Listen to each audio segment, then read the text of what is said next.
Good morning and welcome to This Week. Fiscal cliff deal. The motion is adopted. Last minute. It's December the 31st. Less than hoped for. There are parts of it that many of us disagree with. And the looming battles look even worse. I will not have another debate with this Congress over whether or not they should pay the bills. It's settled the revenue debate for good. Will Washington hurdle off a higher cliff in just weeks? What can stop this cycle of brinksmanship? We'll ask our headliner, the senator at the center of this compromise, Republican leader Mitch McConnell. Then, as Speaker Boehner survives a close vote, fresh faces flood the Capitol. How will they change Congress? Will Congress change them? We introduce the rising stars of 2013. Plus a health scare for Hillary and that political storm over Hurricane Sandy. 66 days and counting. Shame on Congress. Plenty to debate on our Powerhouse Roundtable with George Will, Robert Reich, Greta Van Susteren from Fox News, Gwen Ifill of PBS, and ABC's chief White House correspondent Jonathan Karl. From ABC News, This Week with George Stephanopoulos. Reporting from ABC News headquarters, George Stephanopoulos. Hello again. Happy New Year. Even before President Obama's auto pen signed this week's deal into law, it was clear that any ceasefire in Washington's battles over taxes and spending would be painfully brief. 3 new deadlines loom. By the end of February, the Treasury will lose the power to borrow more to pay America's bills. Across-the-board spending cuts to every federal program kick in on March 1st. And the government will run out of all congressional funding by the end of March. One fiscal cliff averted, 3 more coming fast. And with that, let me turn to the man who negotiated last week's compromise with the White House, Senate Republican leader Mitch McConnell. Thank you for joining us, Senator. Good morning, George.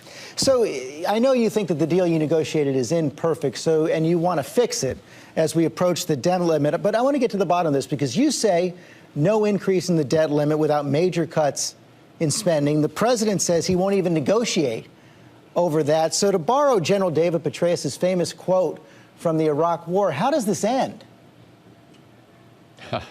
Well, first, let me say these last-minute deals are no way to run the government. We've known all of these deadlines are coming. Why we end up in these last-minute discussions is beyond me. We need to function. I mean, the House of Representatives, for example, passed a budget every year. They've passed appropriation bills. The Senate Democratic majority and the president seem to like these last-minute deals. Now, we know these 3 issues are coming up, the sequester, the debt ceiling, and the continuing resolution to operate the government. Why don't we sit down now and not wait until the last minute to get these matters resolved? Look, the biggest problem confronting the country is not taxes, it's spending. We don't have this problem because we tax too little. We have it because we spend too much. We now have a $16.4 trillion national debt, as big as our economy. That alone makes us look a lot like Greece. This administration has driven spending from 21% of our economy up to almost 25% of our economy. We've got to stop using the credit card. And any opportunity we have to engage the other side in a discussion about quitting the spending spree, we're going to engage in. And the question is, how will you follow through on your strategy? And, you know, there are a lot of your allies are worried about that prospect. The Wall Street Journal editorial page said the political result will be far worse if Republicans start this fight only to cave in the end. You can't take a hostage you aren't prepared to shoot. Do the 2 GOP leaders have a better strategy today than they did in 2011? And I guess, you know, you're hearing that phrase more and more now, shoot the hostage. Are you prepared to do it, to see the country default if the president won't sign the spending cuts you demand? Well, look, it's not even necessary to get to that point. Why aren't we trying to settle the problem? Why aren't we trying to do something about reducing spending? We know we need to do it. When are we going to do it? We don't need to use the deadlines. We could go through the regular order. Congress could pass bills. They could have conferences between the House and Senate. The president could be engaged. I mean, he's good at campaigning. We know that. Sure. Yeah. I mean, we can do things very quickly. Look, these are not new issues. These are not new issues. We know, and we've known for quite some time, that we had all of these issues in front of us. Waiting to the last minute is no way to run the government. We ought to be engaging in it now. Well, but the deadlines are approaching, and I think the president said he's willing to engage in more discussions over the sequester and the government shutdown, but that would also include new revenues. You say that the tax debate is over. Oh, yeah, the tax issue is finished, over, completed. That's behind us. Now the question is, what are we going to do about the biggest problem confronting our country and our future? And that's our spending addiction. It's time to confront it. The president surely knows that. I mean, he has mentioned it both publicly and privately. The time to confront it is now. But in the last year, we ought Senator, to engage. Let me just interrupt you there. In the last year, under the Budget Control Act, the Congress actually cut $1.5 trillion in spending. That's more than was raised in revenue over this last fiscal cliff deal. So are you saying that any discussion of revenue is completely off the table going forward? You will not accept any new revenues in any new deal? Yeah, absolutely. The tax issue is behind us. Now the question is, what are we going to do about the real problem? We didn't have this problem because we weren't taxing enough.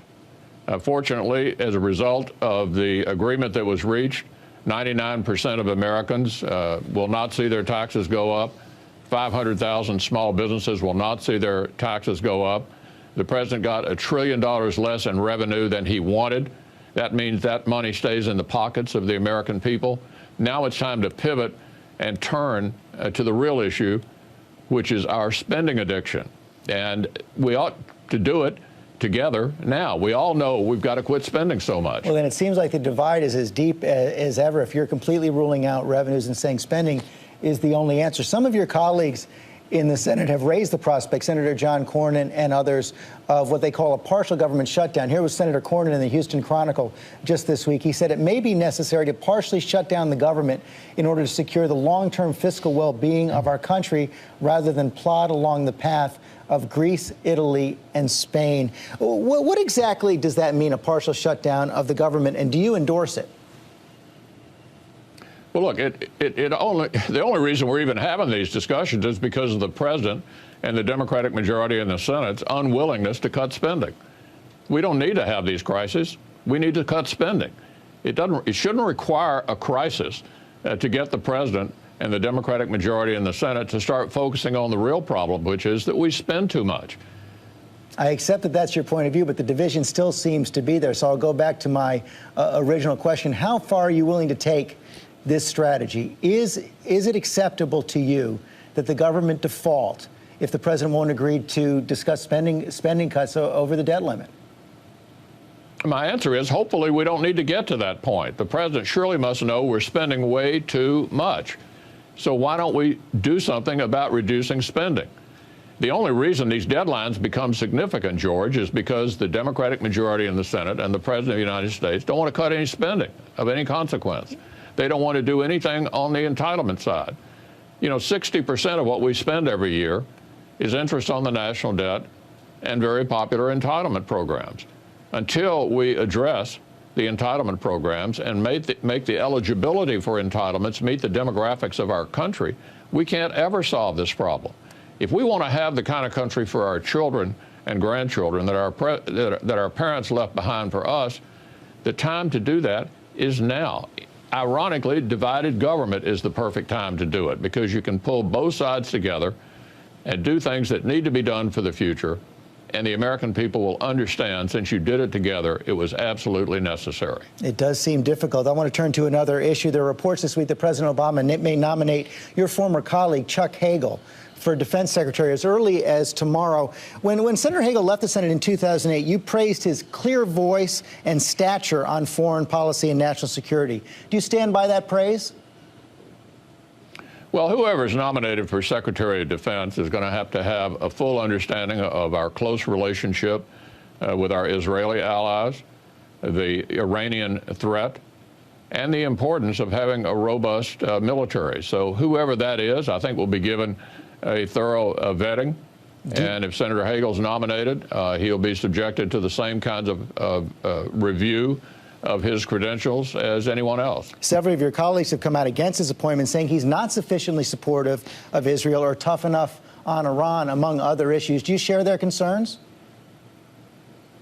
Well, I'm going to take a look at all the things that Chuck has said over the years and review that in terms of his qualifications to lead our nation's military. But do you still believe he has the stature on foreign policy and national security to be Secretary of Defense? Well, he's certainly been outspoken in foreign policy and defense over the years. The question we will be answering if he's the nominee is, do his views make sense for that particular job? I think he ought to be given a fair hearing like any other nominee, and he will be. So you still have an open mind? I'm going to wait and see how the hearings go and see whether Chuck's views square with the job he would be nominated to do. Finally, on the issue of guns, clear that the president wants to move fast on the issue of gun control coming out of the Sandy Hook shooting. Vice President Biden's task force is likely to make recommendations before the inaugural, and he told Boston's Mayor Tom Menino that they would be passed by the end of January. Is that optimism on his part justified? And are you open to the kind of reforms the president has already talked about, like a limit on high-capacity gun magazines and background checks for buyers at gun shows? Well, first we need to concentrate on Joe Biden's group and what are they going to recommend. And after they do that, we'll decide what, if anything, is appropriate to do in this area. But the biggest problem we have at the moment is spending and debt. That's going to dominate the Congress between now and the end of March. None of these issues, I think, will have the kind of priority that spending and debt are going to have over the next 2 or 3 months. So you're not going to address this until after you address these 3 deadlines that we talked about at the top of the program? The single biggest issue confronting the country is spending and debt.